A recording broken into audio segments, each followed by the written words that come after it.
இன்றைய அறிவு ஆன்மீகம் என்ற பகுதியில் இன்றைக்கு நாம் காண இருப்பது திருமூலர் பெருமானின் வரலாறு.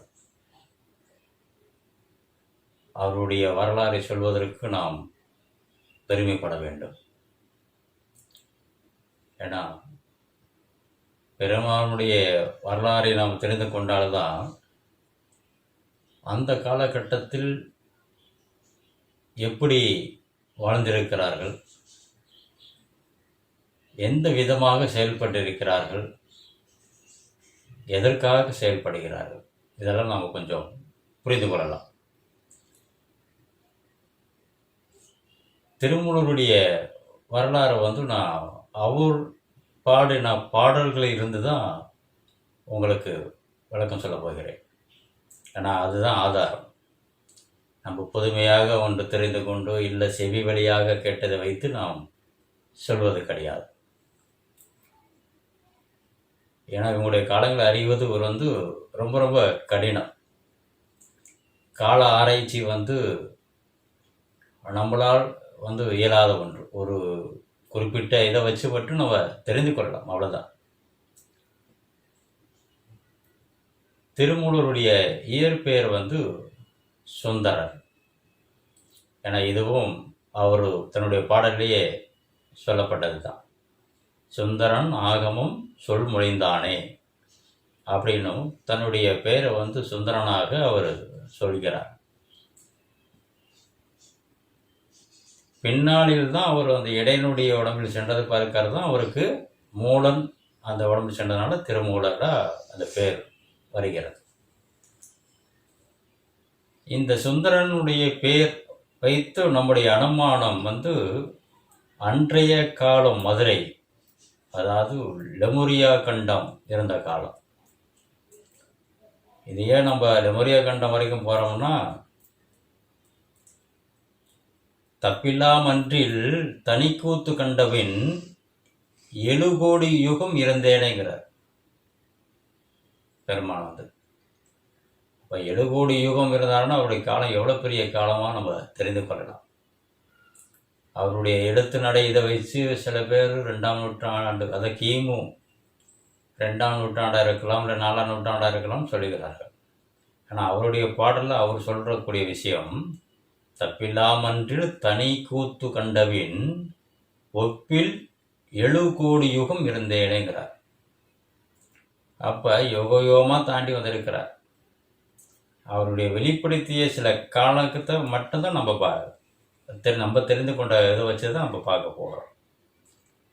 அப்போ அந்த காலத்தில், அதாவது லெமுரியா கண்டம் உள்ள காலத்தில் மதுரை எம்பதியில் இந்த சுந்தரர் பிறந்ததாக நாம் கொஞ்சம் புரிந்து கொள்ள முடியும். இந்த பெயரை வைத்து சுந்தரன் என்பது மதுரை சார்ந்த பெயராகும். அது அன்றைய காலத்தில் அது பெருமையான பெயராக இருக்கப்பட்ட விஷயம்.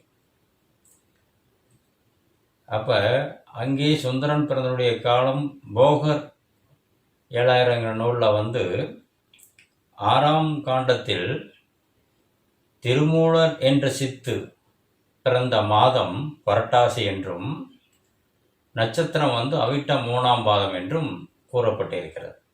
இது போகர் 7000 இருக்கு. ஆனால் திருவாடுதுறை ஆதீனம் சார்பாக அவங்க சொல்கிற மாதம்னாலும் நட்சத்திரமும் வேறாக இருக்கிறது. அதாவது ஐப்பசி மாதம் அஸ்வினி நட்சத்திரமாக சொல்லப்படுகிறது. இது ரெண்டுமே நம்ம சொல்லிவிடுகிறோம். இப்போ நம்ம பீடம் சார்பாக ஃபாலோ பண்ணுவது புரட்டாசி மாதம் அவிட்ட நட்சத்திரத்தான். அதாவது போகருடைய நூலில் நம்ம எடுத்துக்கொள்கிறோம். சரி, அப்போ மதுரையில் வாழ்ந்த அந்த சுந்தரன் அந்த காலத்தில் அவ்வளவு வேதங்களை தெரிந்து அதில் மேற்கொண்டு செயல்படுவதற்காக அகத்திய பெருமானை பார்க்க செல்கிறார். அதற்கு முன்னர் அளவாய் அண்ணலை தரிசனம் செய்கிறார். தரிசனம் செய்துட்டு அகத்தியர் பெருமானை போய் தரிசனம் செய்கிறார். அப்போது அகத்தியர் சுந்தரருக்கு ஆசி கூறி நீ கைலாயத்துக்கு செல், கைலாயத்துக்கு சென்று அங்கே பெருமானிடமே வந்து தீட்சை பெறு, உனக்கான தகுதி அங்கே உண்டு அப்படின்னு அனுப்பி வைக்கிறார். ஏன்னா கைலாயத்தில் தீட்சை பெறுவது என்பது பெரிய விஷயம். அந்த ஈசனிடம் நேரடியாக தீட்சை பெற்றவர் ஏற்கனவே 7 பேர்கள் இருக்கிறார்கள். யார் யார் இந்த 7 பேர்? நந்திகள் 4. இந்த நந்திகள் 4 ஜனகர், ஜனந்தனர், ஜனகாதியர், ஜனந்தனர். இந்த 4 வந்து ஏற்கனவே ஈசனிடம் தீட்சை பெற்றவர்கள். அப்போ நந்திகள் 4 சிவயோக மாமுனி, மன்று தொழுத பதஞ்சலியார், வியாக்கரமர். இந்த 7 பேர் ஏற்கனவே வந்து பரம்பரையிடம் ஈசனிடம் தீட்சை பெற்றிருக்கிறார்கள். அப்போ இவரையும் வந்து அகத்தியரை வந்து நீயும் கைலாயத்துக்கு சென்று பரமனிடம் தீட்சை பெறு அப்படின்னு அனுப்பி வைக்கிறார். ஆனால் அதற்கான தகுதி இருக்குது அப்படிங்கிறனால இவரும் கைலாயத்துக்கு செல்கிறார். அங்கே அதற்கு முன்ன தீட்சை பெற்ற 7வரையும் நமஸ்காரம் செய்கிறார். ஈசனையும் வணங்குகிறார். அவரிடம் பணிந்து மன்றாடி பணி செய்கிறார். பின் தீட்சையும் பெறுகிறார். இந்த தீட்சையை பெற்று அதுக்கப்புறம் தான் அவர் தனிக்கூத்து காண்கிறார். தப்பில்லாமன்றில் தனிக்கூத்து கண்டவில் ஒப்பில் 7 கோடி யுகம் இருந்தேனே அப்படிங்கிறார். அதுக்கப்புறம் 7 கோடி யுகம் அவர் வாழ்ந்திருக்கிறார் தீட்சை பெற்று. இங்கே பரமிடம் தீட்சை பெற்றதுக்கு அப்புறம் பரமன் அவருக்கு உணர்த்துகிறார். இங்கே தமிழிலே சிறப்பாக வேத நூல்கள் இல்லை,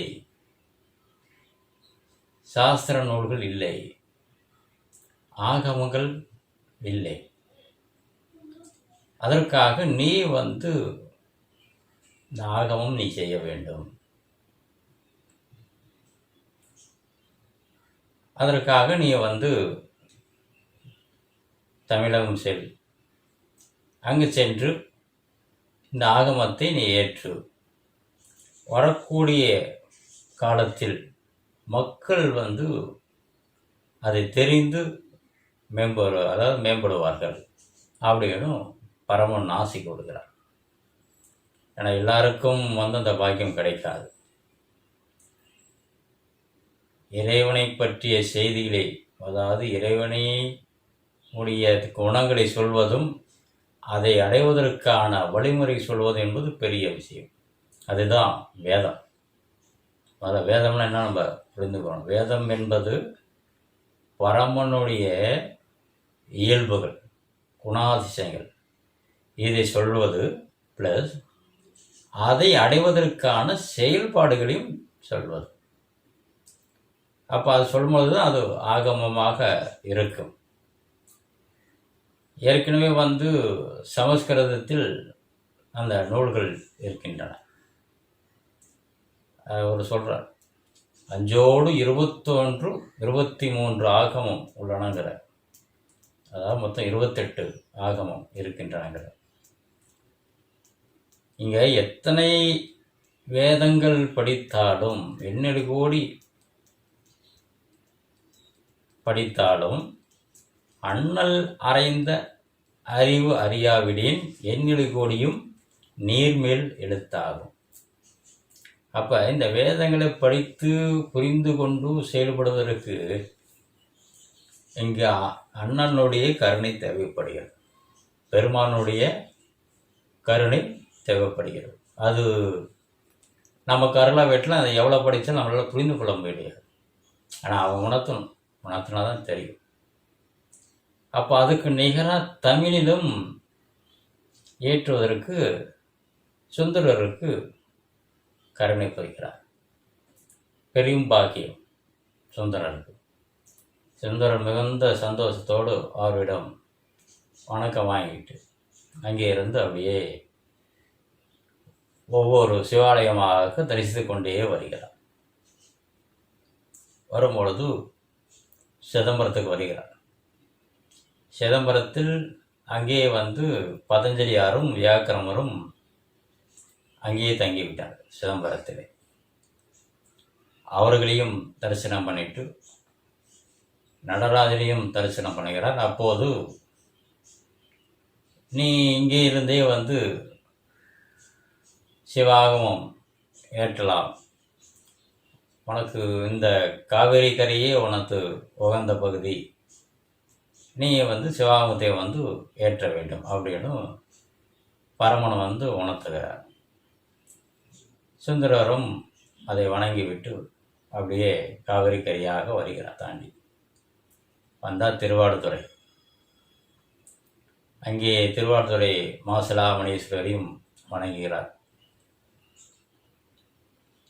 வணங்கிட்டு கிளம்ப முயற்சிக்கும் போது இறைவன் அழுத்தமாக உணர்த்துகிறார், நீ இங்கே இருந்தே சிவாகமம் ஏற்றலாம்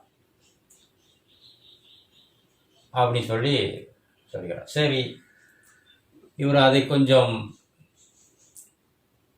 தாண்டி தான் செயல்படுகிறார். இதை நம்ம அப்படியே எடுத்துக்கொள்ள முடியாத சில விஷயங்கள. ஏன்னா எந்த ஒரு விஷயமும் இறைவனுடைய கருணையும் இறைவனுடைய செயல்பாடும் கலந்து தான் இருக்கும். இவர் அதை தாண்டி போகும்போது கூட அதற்குரிய அர்த்தம் இறைவனை செயல்பட வைக்கிறது தான். அப்போ அந்த பகுதியை விட்டு தாண்டி சாத்தனூர்ங்கிற ஒரு காவிரி கரை செல்லும் பொழுது மாடுகளுடைய சத்தம், பசுக்களுடைய சத்தங்கள் அவருக்கு கேட்கின்றார். என்ன இவ்வளோ மாடுகள் எல்லாம் சத்தமாக குவிக்கொண்டு இருக்கிறதே அப்படின்னு பார்க்கும் பொழுது அந்த மாடுகளுக்கு நடுவே உள்ளார ஒருவன் இறந்து கிடக்கிறான். இவர் என்ன எதுக்கு இறக்கிறான்னு சொல்லி நம்மளுடைய ஞான திருஷ்டியில் பார்க்குறார். அந்த மாடுகளை ஓட்டி வந்த இடையன், அவனுடைய பேர் மூடன். அவனுடைய வினை அங்கே மாண்டு விட்டான். ஒன்றும் ஏதாவது விஷ சந்துகள் கிடைத்திருக்கலாம், ஏதோ ஒரு விதத்தில் அவனுடைய வினை முடிந்து அங்கே மாண்டு கிடக்கிறான். அப்போ அவன் மேல் கொண்ட அன்பினால் அந்த பசுக்கள் எல்லாம் அவனை சுற்றி அழுது நகராமல் நின்று கொண்டிருக்கின்றன. அப்போ இது தன்னுடைய இடுப்பத்துக்கு போகணுமே அப்படின்னு சொல்லி இவர் அதை விரட்டார். எந்த ஒரு பசுவும் நகரல. ஏன்னா அந்த பசுக்கள் அவன் மேலே அந்த மூடன் மேலே அவ்வளோ அன்பு கொண்டிருந்தான். அப்போ அந்த உடம்பு எழுந்திருத்து என செய்தால் மட்டும்தான் அது நகருங்க அப்படின்னு புரிந்து கொண்டார்.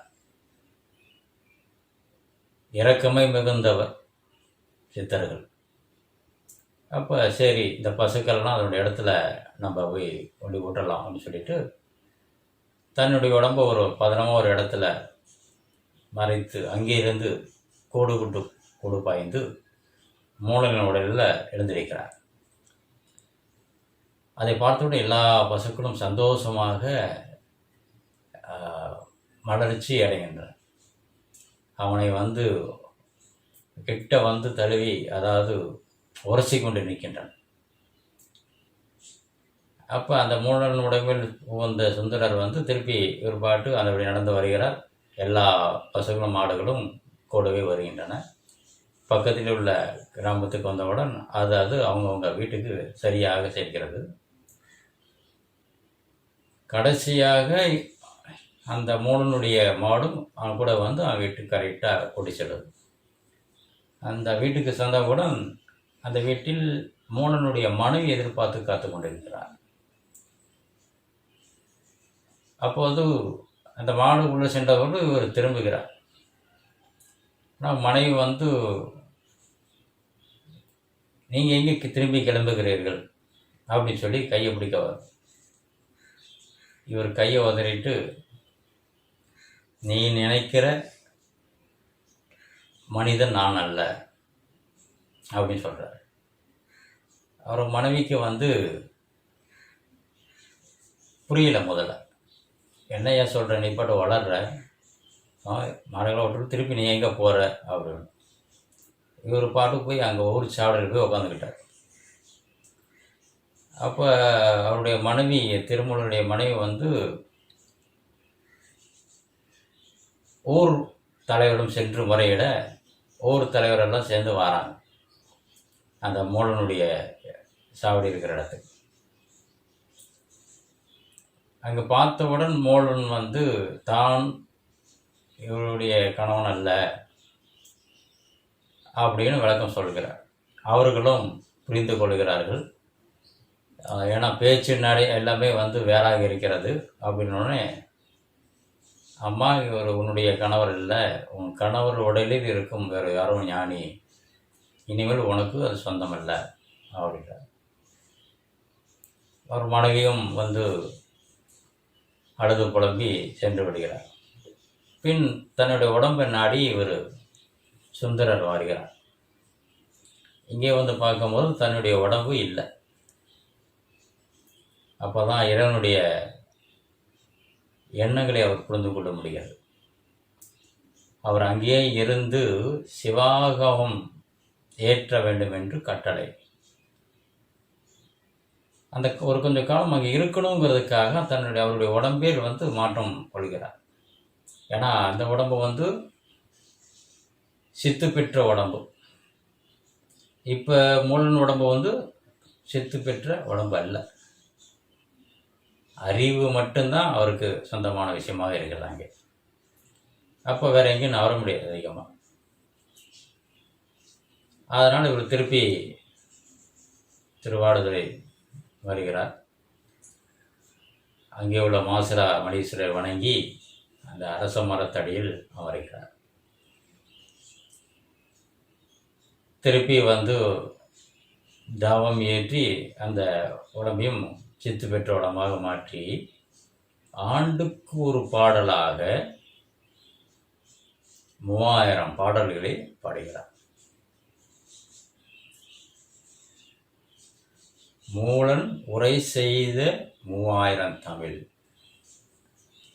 மூலன் உரை செய்த 300 மந்திரம், மூலன் உரை செய்த 30 உபதேசம், மூலன் உரை செய்த 3 ஒன்றாமை அப்படின்னு திருமூலர் படைக்கிறார்.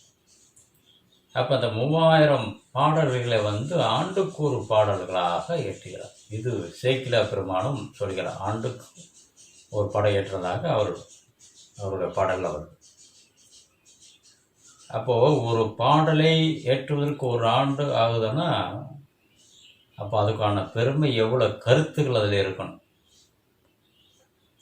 இப்போ அதோட பாடலை படிக்கும் பொழுது காலம் நம்மளால் அறிய முடியவில்லை, அவ்வளோ பழமையானது. ஆனால் இப்போ படித்தால் இந்த காலத்துக்கு ஏற்ற மாதிரி அந்த பாடலுடைய வரிகள் நமக்கு இருக்கின்றன.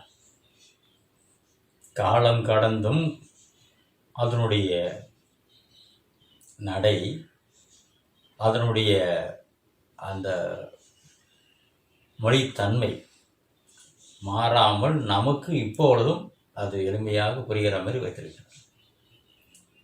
இந்த 3000 தமிழில் இந்த 300 மந்திரம் என்கிற நூலும் தனியாக இருக்குது. அது ஃபுல்லுமே மந்திர உபாசனைகள் அச்சர வடிவம் உள்ளது. அந்த 300 மந்திர பாடலும் 30 உபதேசம் நமக்கு தெரியும். முதல் தந்திரத்தில் முதல் இதில் நமக்கு இருக்குது 30 பாடல்கள். இந்த 30 பாடலை படித்தால் 3000 பாடல்களுக்கான சமம். ஏன்னா இந்த 3000 பாடல்களை 9 தந்திரமாக பகுத்து எழுதியிருக்கிறார். நவயோக நந்தி நமக்கு அளித்தானே அப்படிங்கிறார். நவயோக நந்தி நமக்கு அளித்தானே. அதேமாரி நவ ஆகமம் அவர் சொல்கிறார். நவ ஆகமங்கள், இந்த நவ ஆகமங்களை பேஸ் பண்ணி தான் இந்த 9 தந்திரங்களாக பிரித்து அவர் எழுதியிருக்கிறார். இதில் என்னுடைய அதாவது பெருமான் எனக்கு உரைத்த வரைக்கும் நான் உணர்ந்தது என்னவென்றால், இந்த ஆகமங்கள் சொல்வது என்ன அப்படின்னு நம்ம அடிப்படை விஷயத்தை நம்ம புரிந்து கொள்ள வேண்டும். ஏற்கனவே சொன்ன மாதிரி இந்த ஆகமங்கள் ஒன்றும் இந்த பரம்பொருளுடைய இயல்புகளை சொல்வது, பரம்பொருளுடைய தத்துவத்தை சொல்வது. அப்போ அதனுடைய பிரம்மாண்டம் என்ன, அதனுடைய இயல்பு என்ன, அதனுடைய நீக்கமரம் நிறைந்த என்றும் எங்கும் எப்பொழுதும் நீக்கமரம் நிறைந்த பெருமை என்ன, இது சொல்லவே. அது சொன்ன பிறகு அதனுடன் எப்படி நாம் சேர்வது, அந்த பரம்பொருளுடன் நாம் எப்படி சேர்வது, அதை விளக்குவதற்குத்தான் இந்த 9 ஆகமங்கள். அதை வைத்து தான் இவர் 9 தந்திரங்களாக பிரித்து எழுதியிருக்கிறார். இந்த 9 தந்திரங்களும் நம்முடைய உடம்பை அறிவதற்கான விஷயங்கள். ஏன்னா இந்த மனித உடம்பில் இருந்து தெய்வ வடிவத்துக்கு, அதாவது ஒளி வடிவதற்கு செல்வதற்கு வழிகாட்டுவது தான் இந்த ஆகமங்கள். உதாரணமாக நம் உடம்பில் நவதுவாரங்கள் இருக்கின்றன. இந்த நவதுவாரங்களும் நாதாங்கி இல்லாத, அதாவது கதவு இல்லாத நவதுவாரங்கள். எவ்வளோ பெரிய விஷயங்கள்!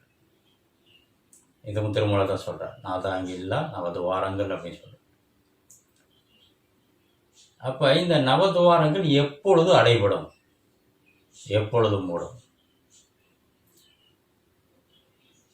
இந்த நவதுவாரங்கள் மூடும் பொழுது மட்டுமே இங்கே பரமனுடைய தரிசனம் கிடைக்கும்.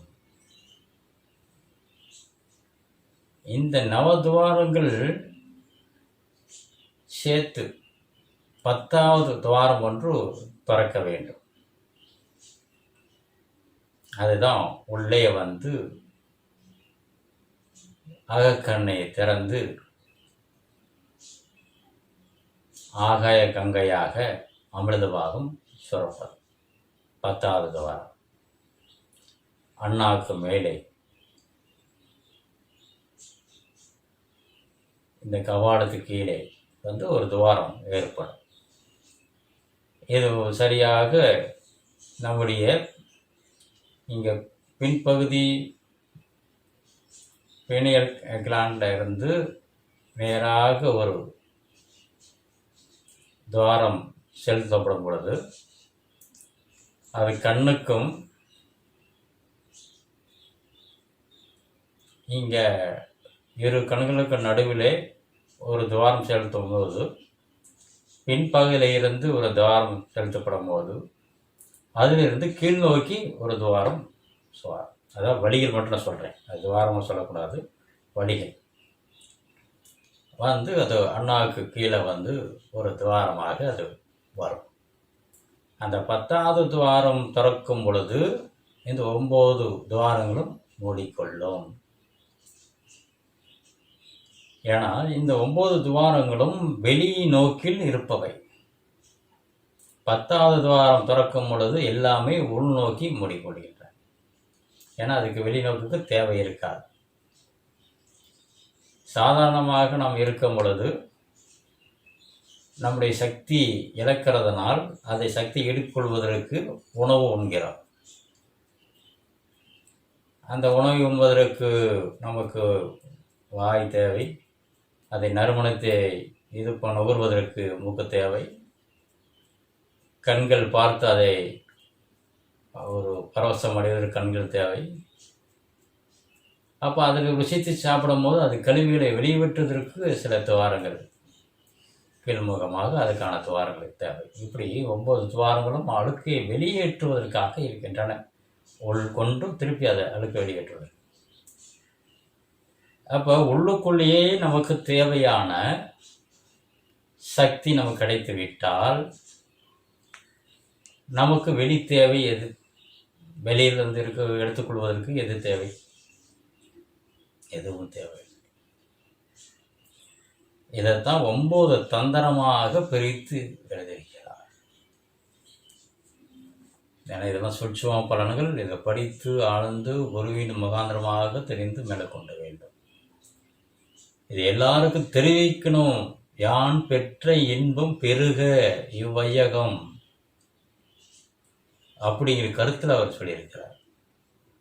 உண்மையுமே இந்த நிலையில் வர்றவங்க அத்தனை பேரும், அதாவது உண்மையாக இறைவன் நிலை அடைவங்க அத்தனை பேரும் தான் தெரிந்து கொண்ட, தான் அனுபவித்த விஷயங்களை மக்களுக்கு சொல்லணும், மக்களும் தேறி வரணும் சொல்லி ஆர்வமாக சொல்லியிருக்கிறார். நமக்கு தெரிந்து கடைசி வந்த வள்ளலார் முதற்கொண்டு அவ்வளோ எளிமையாக அந்த விஷயங்களை நமக்காக சொல்லியிருக்கிறார்கள். ஆனால் நாம் தான் நமக்குள்ளே இருக்கிற பொக்கிஷத்தை உணர்ந்து கொள்ளாமல் தடுமாறி கொண்டிருக்கிறோம். பெட்டியில் உழவாது பெரும்பொருள் உண்டுண்டு, எது தருணம் எடுக்க முயல்கின்றேன், அட்டி சொல்ல நினையாது. அட்டி சொன்னால் கணத்துக்கு கணம் 1000 வட்டியிட்டு உமையிடம் வாங்குவீங்கிற வள்ளலார். எவ்வளோ பெரிய விஷயம். பெட்டியில் உழவாத பெரும்பொருள், இந்த உடம்புக்குள்ளே இருக்கிற ஒரு பெரும்பொருள் இருக்குது. அந்த பெரும்பொருளை அறிந்து தெரிந்து எடுக்கும் முயல்கின்றேங்கிற, அது எடுக்கணும். எடுக்கக்கூடிய விஷயந்தான் நம்ம பிறவி பெருங்கடல் நீந்துவதற்கான ஒரு விஷயம். இது எல்லாரும் தெரிந்து கொள்ளணுங்கிறதுக்கு தான் திருமூலர் பெருமான் சாஸ்திரமாகவும் தோத்திரமாகவும் இந்த நூல் எழுதியிருக்கிறார். சாஸ்திரம் என்பது நாம் எப்படி எப்படி நடந்து கொள்ள வேண்டும் என்பது, தோத்திரம் என்பது இறைவனை போற்றுவதற்குரிய விஷயம். அது ரெண்டும் கம்பைன் பண்ணியிருக்கார். இறைவனை போற்றுதல் செய்யாமல் வெறும் நம்ம சாஸ்திரத்தை படித்து ஃபாலோ பண்ணி நம்மளால் இதை தாண்ட முடியாது. இறைவனை போற்றி புகழ்ந்து பக்தி செய்து செயல்பட வேண்டும். அதில் ஒன்று பிரிக்க முடியாமல் அப்படி கலந்து வைத்திருக்கிறார். அப்படிதான் அது செயல்பட முடியும். அப்படி செயல்பட்டாதான் அந்த பெரும்பொருளை அடைய முடியும், இல்லைன்னா அடைய முடியாது.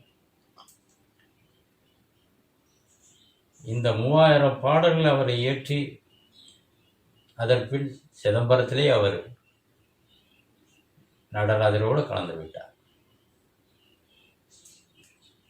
அதாவது மதுரையில் பிறந்து அகத்தியரை தரிசித்து கைலைக்கு சென்று ஈசனிடம் தீட்சை பெற்று, ஏன்னா இவர் தீட்சை பெற்று வரும்பொழுது இந்த சிவாகம் ஏற்றுவதற்காக தான் இவருடைய பிறப்பு. தன்னை நன்றாக படைத்தன் இறைவன் நன்றாக தமிழ் செய்யுமாறு எவ்வளோ அருமையாக கொடுத்துருக்காரு. அப்போ அந்த தமிழுக்கான ஒரு விஷயத்தை உயர்ந்த நூல் ஒரு விஷயம். இதில் கொஞ்சம் படித்து புரிந்து கொள்வதும் செயல்படுவதும் கொஞ்சம் சிரமம். அதனால தான் ஆரம்பத்தில் முதல்ல திருமுறைகள் 10ஆக தான் தொகுத்திருந்தார்கள். அதில் 10ஆம் திருமுறையாக தான் திருமந்திரம் வைக்கப்பட்டது. ஏன்னா முதலில் உள்ளதெல்லாம் தோத்திர நூல்கள். நீ இறைவனை தோத்திரித்து, அதாவது புகழ்ந்து போற்றி செய்து பக்தி செய்து ஒரு பக்குவம் வந்ததுக்கு அப்புறம் இந்த நூலை தொடும்பொழுது உனக்கு புரியும் அப்படின்னு சொல்லி இது 10ஆவது நூலாக வைத்திருந்தார்கள். அதற்கு பின்னே நம்பியாண்டரை 11 திருமுறை, அதுக்கப்புறம் சேக்கல பெருமானால் அது 12 திருமுறையாக வைக்கப்பட்டார். அப்போ இந்த திருமந்திரம் அவ்வளோ ஒரு சிறப்புமிக்க நூல், கடினமான நூலும் கூட. பக்தி செய்யும் பொழுது அதற்கான உண்மையான விளக்கமும் நமக்கு தெளிவுபடும். இந்த திருமூலருடைய பாதத்தை நாம் வலுவாக பிடித்து கொண்டால் இந்த 3000 தமிழுக்கான பொருள் நமக்கு விளங்கும். அவர் எதற்காக என்ன பொருளை சொல்லணும் என்று எழுதியிருந்தாரோ அந்த பொருளை நமக்கு சொல்ல வேண்டும் என்று விண்ணப்பித்து படிக்க வேண்டும். இங்கே புலமையெல்லாம் இங்கே எடுபடாது. உண்மை பொருளை உணர்த்த முடியாது. அதை தாண்டி பக்தியே இதுக்கான உண்மை பொருளை உணர்த்தும். வெறும் புலமை மேம்போக்கான ஒரு பலனை மட்டும்தான் சொல்லும். இதுக்கான உட்கருத்தை விளங்க வைக்க முடியாது. அப்போ பெருமான் சொன்ன மாரி பக்தி செய்து செயல்பாட்டுக்கு வரணும். அப்படி வரும் பொழுது இதற்கான உண்மை நிலையை நாம் தெரிந்து கொள்ளலாம். இதில் திருமூலர் தீட்சை பெற்றது 8வது ஈசனிடம். அதேமாரி இவருடைய சீடர்கள் 7 பேர். இந்திரன், பிரம்மன், மாலாங்கன், கந்துரு, காளாங்கி, கஞ்சமலையான் என்றவர் 7 மாமே. மொத்தம் 7 பேர் இவருக்கு கீழே தீட்சை பெற்று வராங்க காளாங்கி. அதாவது இந்த 7 பேருக்கும் அவர் சொன்ன உபதேசம் இருக்கிறது. மொழிந்தது மூவருக்கும் 4வருக்கும் ஈசன் ஒளிந்த பெருமை இறப்பும் பிறப்பும். இங்கே முதல்ல இறப்பை ஒழிக்கணும், அதுக்கப்புறம் தான் பிறப்பை நம்ம ஒழிக்க முடியும். அப்போ அந்த நூலுடைய தத்துவமும் இந்த பரம்பரையாக எதை செயல்பட்டு கொண்டிருக்கிற விஷயத்தை அவர் ஒரு எளிமையாக சொல்கிறார். ஈசன் ஒளிந்த பெருமை இறப்பும் பிறப்பும். இறப்பொழித்தால் மட்டுமே பிறப்பொழிக்க முடியும். அப்போ அவருடைய சீடர்கள் வரும்பொழுதும் போகர் வருகிறார். போகருடைய சீடர் தான் கருவூரார். கருவூராரின் ஒருவரின் சீடர் தான் அடியன். இதில் பெருமை கொள்வதில் எனக்கு மிகுந்த சந்தோஷம். அதனால தான் திருமூலர் எழுதிய திருமந்திரத்தை நான் என்னுடைய சிறு வயதிலேயே பெரியவங்க எனக்கு கொடுத்துட்டாங்க. அதனால் என்னமோ என்னால் அடுத்த வேறு பெரிய நூல்களும் எதுவுமே தேடவே இல்லை. ஒரு உண்மை பொருள் உணர்ந்ததுக்கப்புறம் அதுக்கப்புறம் நம்மள்கிட்ட தடுமாட்டம் வரக்கூடாது. அதை நம்ம வலுவாக பிடிச்சிக்கணும். பல நூல் பார்த்து பாழாய் போகாதுன்னு சொல்கிறாங்க, பெரியவங்க தான் சொல்லியிருக்காங்க. பல நூல் பார்த்து பாழாய் போகாது. ஏன்னா ஒவ்வொரு நூல் ஒவ்வொரு விதத்தில் சொல்லப்படும். நீங்கள் ஒவ்வொரு நூலையும் பார்த்து இதில் அப்படி சொல்லியிருக்கு இப்படி சொல்லியிருக்கு நம்ம ஓட ஆரம்பித்தோம்னா ஒரு தெளிவான பாதைக்கு நம்மளால் வர முடியாது. ஒரு நூல் திருநூல் திருமந்திரம், அதை வலிவாக பிடிப்போம். திருமூல நாயனாரை நாம் வணங்கி சொல்வோம். சித்தர்களிலும் வரக்கூடியவர், நாயன்மார்களிலும் வரக்கூடியவர் திருமூல நாயனார். அப்போ அவருடைய பாதத்தை பிடித்து அவருடைய எழுதிய நூலை படித்து நாம் செயல்பட்டு இறைவனுடைய திருவடி அடைவோம். நன்றி.